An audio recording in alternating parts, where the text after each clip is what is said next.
Welcome to Spirit School. I'm your mentor, Danielle Searancke, also known as the Squamish Medium. In this podcast, I share honestly all I have learned about the mediumship and spiritual development journey. My intention is to normalize these conversations, to make way for a more confident, clear, and connected wave of lightworkers, serving the world of spirit with an open and joyful soul. Welcome again to Spirit School.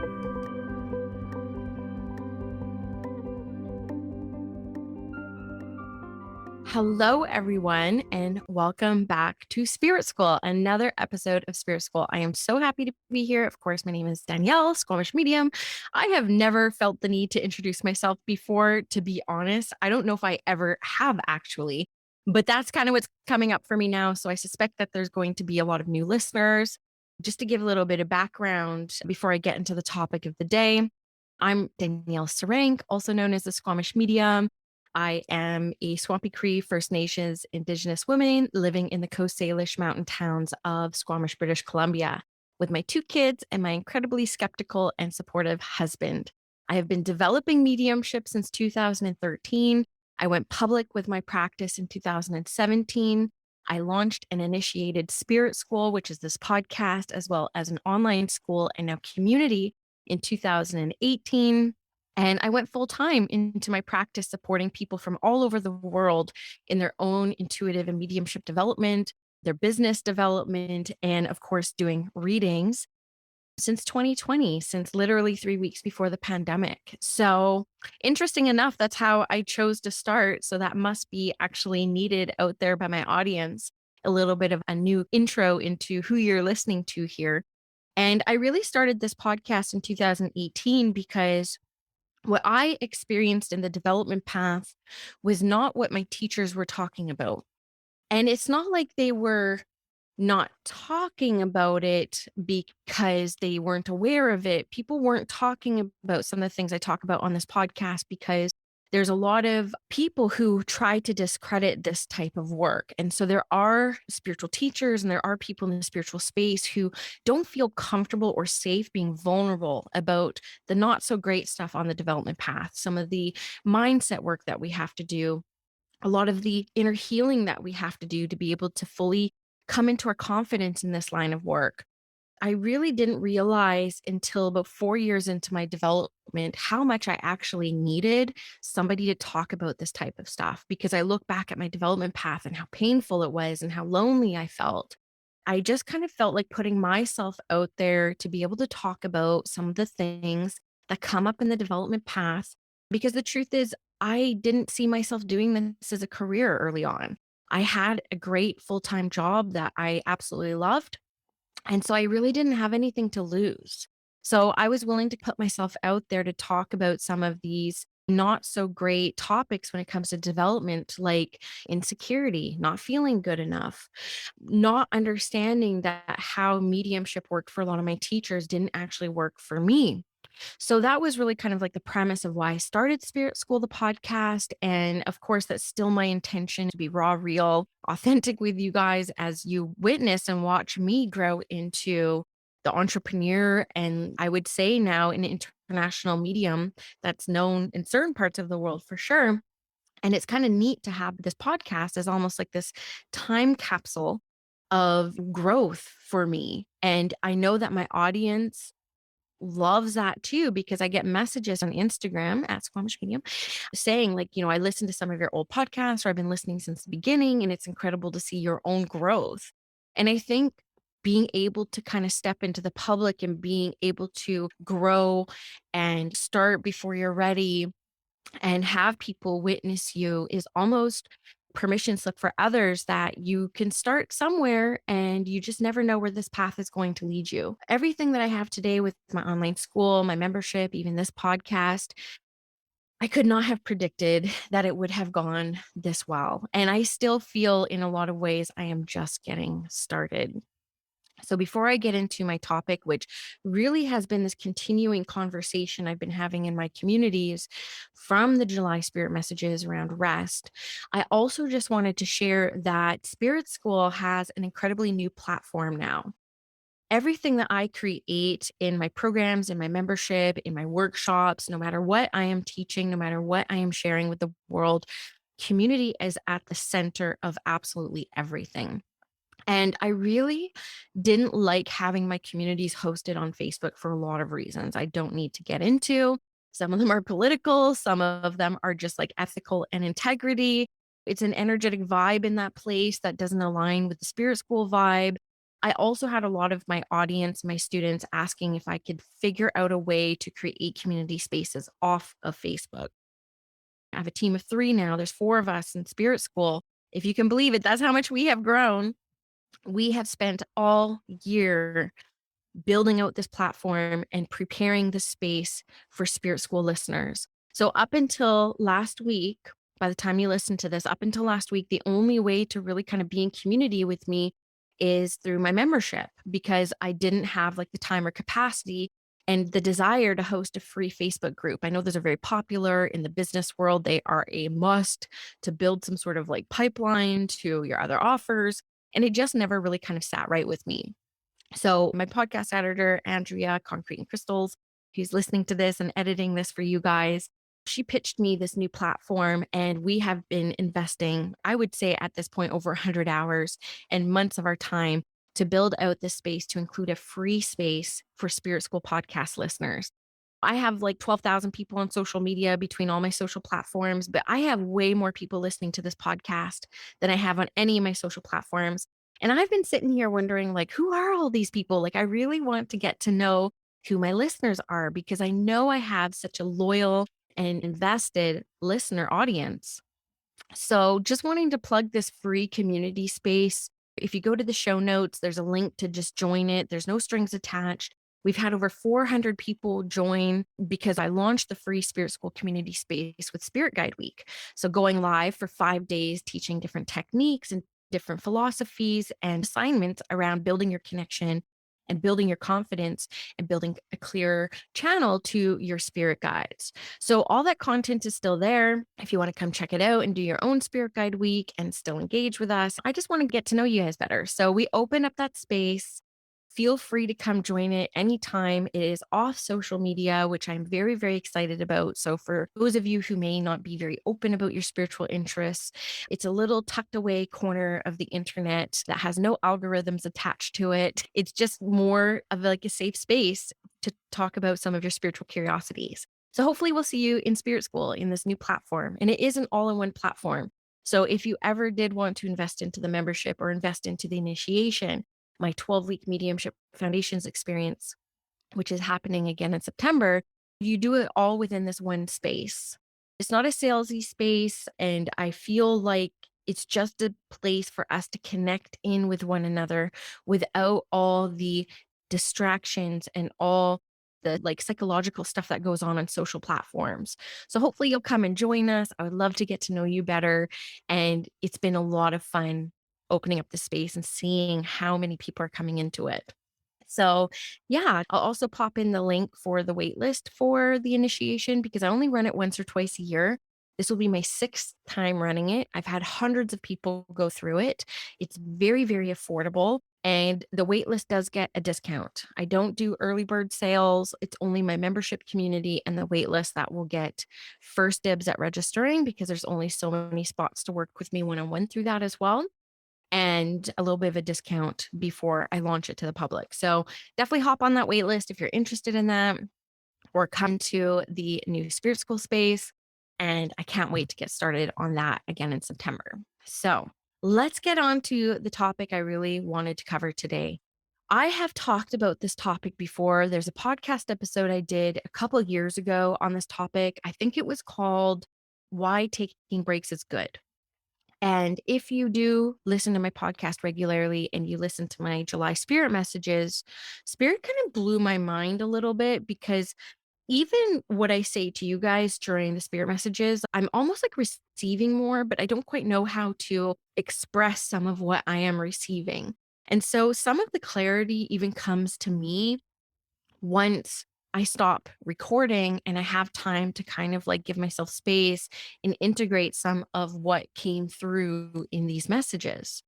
And one of the things that keep coming up for me that I know spirit really needs me to talk about to the collective, to you guys, to the people who are drawn to listen to my podcast is this concept around taking breaks and taking some time to rest. I don't even know where to start with this. This is such a big topic. Now, there have been times through my career, through my development, as well as my external facing career, where I have really been forced into times of rest. I had a nervous breakdown at work in 2018, which is when the podcast started because I'd had enough of my old life. I almost died in 2016 carrying my son. I was in neurological critical care for about a month.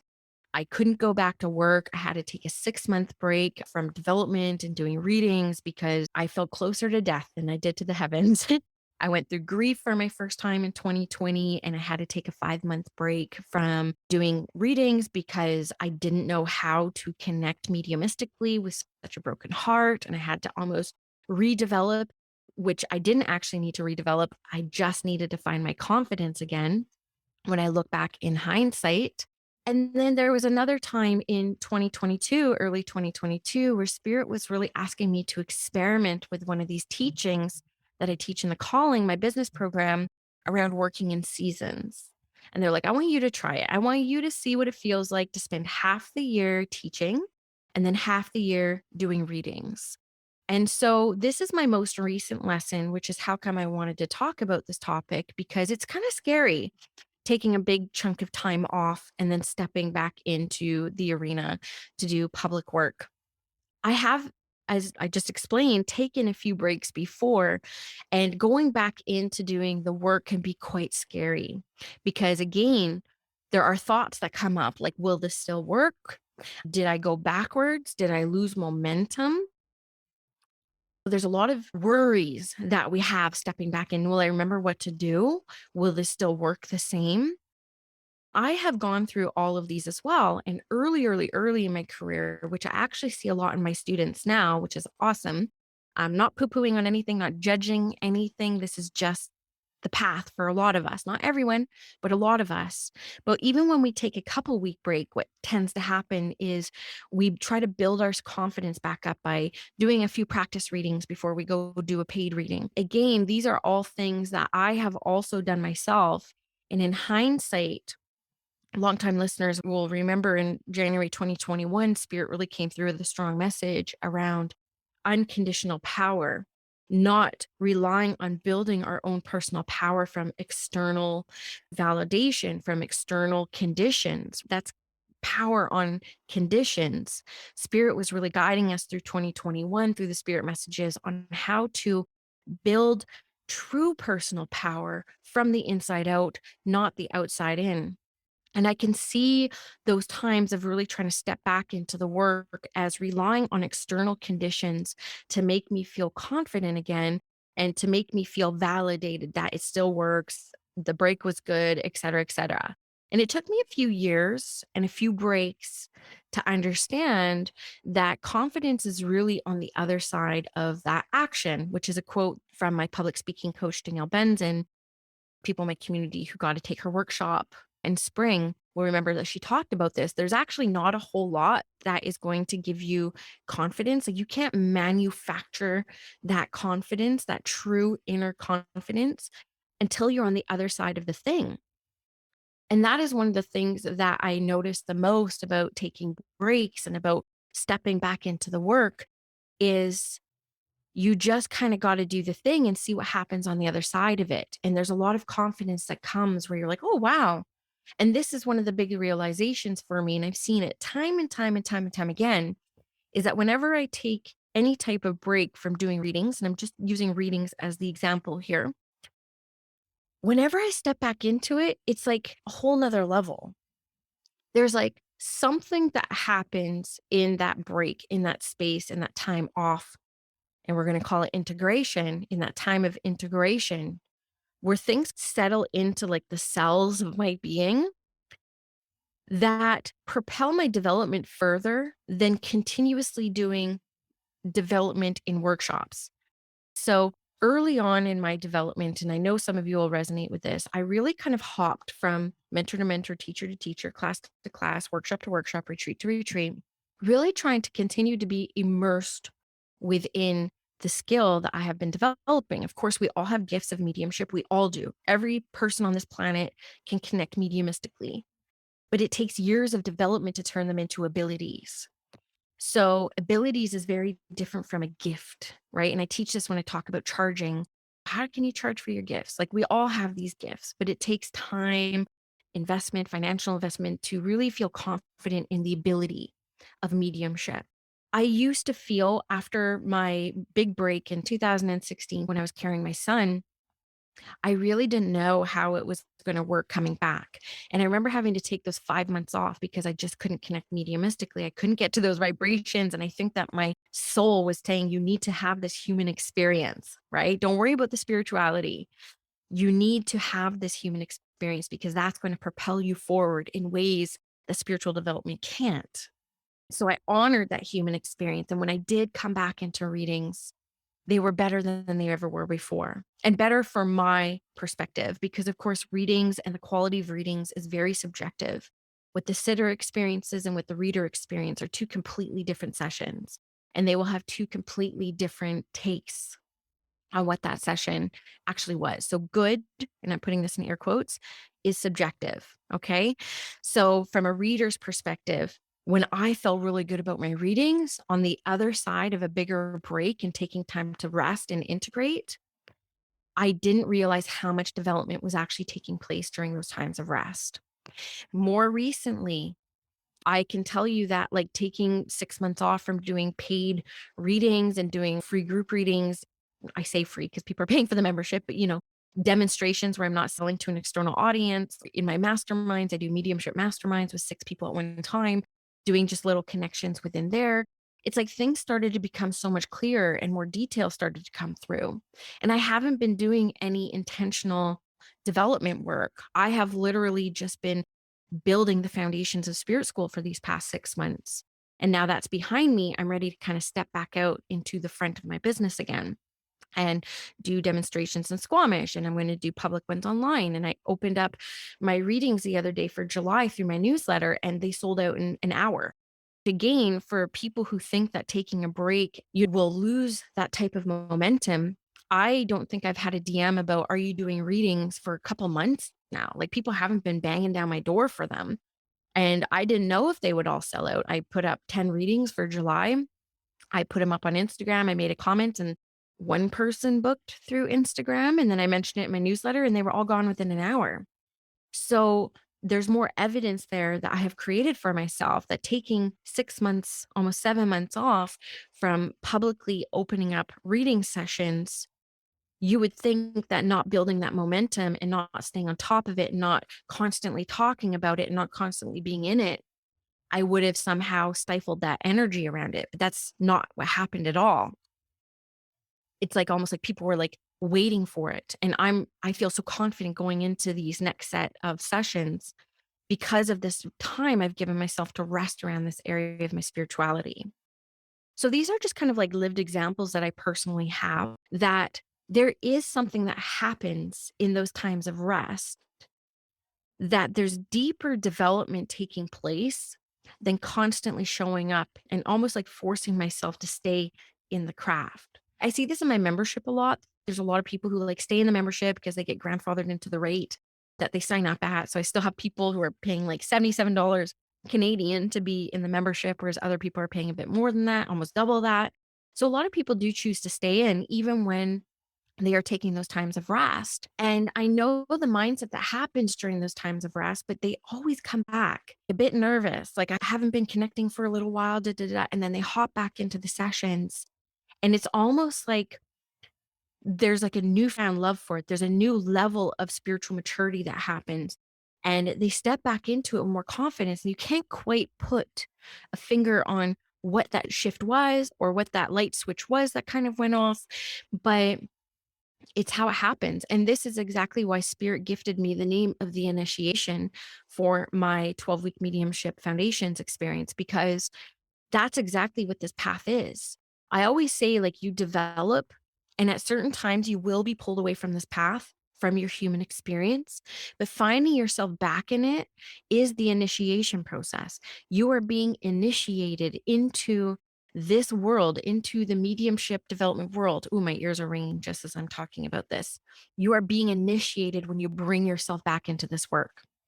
That is the initiation, because we will all go through times in our path that we will be pulled away from life forces of things that we have signed up to experience in this human experience. I talked about bypassing, and like people keep trying to ascend to different realms and skipping through the human experience that we obviously signed up to come here to experience. And sometimes this life experience will pull us away from our spiritual path, right? We have to kind of honor those. Something I teach in my communities and in my spaces is like riding the flows and honoring the ebbs. Because what I see happening is people will ride those flows and then try to force a flow in those times of ebbs. But when we are asked to be in that ebb, I say honor that ebb. Sink back into the experience of slowness, sink back into the space where things are not being propelled forward, and not see those times as times of being punished or times of losing momentum or falling backwards, per se, but just seeing them as like invitations from your own soul and invitations from your spirit team to rest a little bit, integrate a little bit, to just kind of like let things settle. This is an arbitrary number I'm about to throw out, but I feel like if we continue to overstimulate our minds and overstimulate our experience with more experiences, we're really only absorbing like 20% of the content that we're actually dedicating our time and energy towards consuming. But if we can take a workshop, take a course, like sit within a container and then take the same amount of time before hopping into the next thing to just settle into it and rest, I feel like we will actually have about 80% of that knowledge that stays with us. I'm sure that there's science around this, and I'm sure that there's people doing big research around this, but these are just kind of like the arbitrary numbers I see in my kind of sentience experience around this. And so if you're in that flow state, just ride it, ride it, ride it, and know that there's an ebb coming, but do not fear that ebb. Melt into it, be one with it. There's a great quote by Sean Ginwright, who does incredible writings and literature. Brene Brown had him on her podcast not too long ago, and he does a lot of work around social justice, but that like bigger visioning around social justice. So not just like, let's fix the immediate stuff that's coming up in our society, but let's not think so small. Let's think bigger. What is like the most optimal society that we could all thrive in? Let's dream bigger. And he talks about rest as being privilege, right? Rest is privilege. And I can see that because the way that our society is set up right now, especially for those of us in the Western world, it's a hustle. It's a go, go, go, go, go mentality. It's like nonstop. I feel like people are trying to keep us so busy so we don't think for ourselves. And so we don't say, hey, how is this fair? How is it fair that I'm spending more waking hours in my workplace and getting to work and coming home from work, that I'm actually not engaged with my family and I'm not building my chosen family and I'm not building these connections with other people? Because we know that community and being in community actually drives the happiness meter up. There are countries who invest money in trying to increase the levels of happiness as a nation. There's a great documentary on Netflix called Happy. Highly recommend you watch it. This is where I'm citing a lot of this from. It's a couple years old now. But if we know that being in community is the key to happiness and the key to long life, why is our society and our structure not set up like that? So, what came out in the July Spirit messages was how one of the greatest resistances to the society downfall that we find ourselves in right now is actually rest and peace. We feel that the only way to make change is to fight with fight. But I get the sense from the world of spirit and what they keep bringing through me, and this comes up in all my conversations and all my spirit messages. I do weekly spirit messages in my membership, the collective, and this keeps coming up, that the greatest resistance to the change that we actually need is in rest. It's in those ebb states. And it makes sense because if we look at the work of Sean Ginwright, I highly recommend you look up his body of work. If you have any interest in societal change and social justice at all, look into his work. But can we create our own sense of privilege when it comes to rest? What came up in last week's spirit messages for my collective was an assignment from the world of spirit. Can you make your last hour of your day a time of rest? Can you turn off your screens? Can you disengage from social platforms, from Netflix, from anything on TV? And can you just sit in your slumber space, wherever you sleep, and do nothing? Can you just ask your spirit, your soul, what do I need in this moment?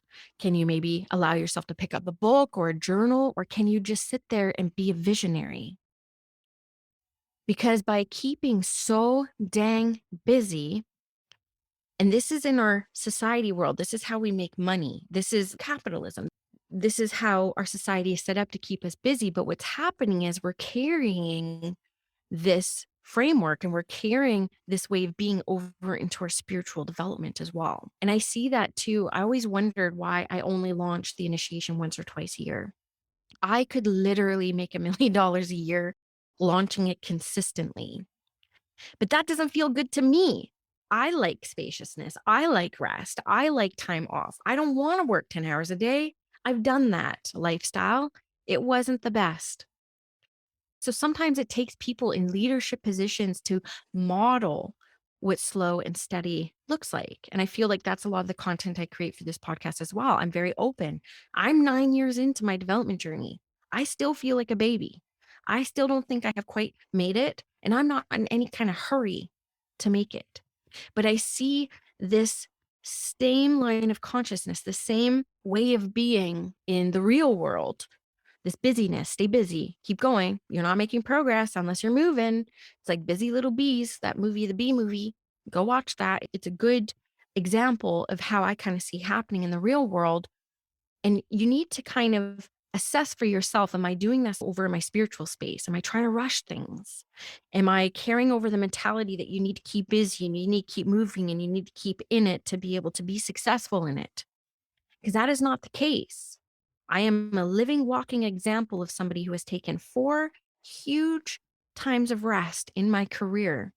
And my career has done nothing but move up, a slow and steady up. I didn't see that quick success that I've seen some of my peers get, which, I think I wouldn't have handled that very well anyways. But I am somebody who has taken great times of rest and stepped away from my development.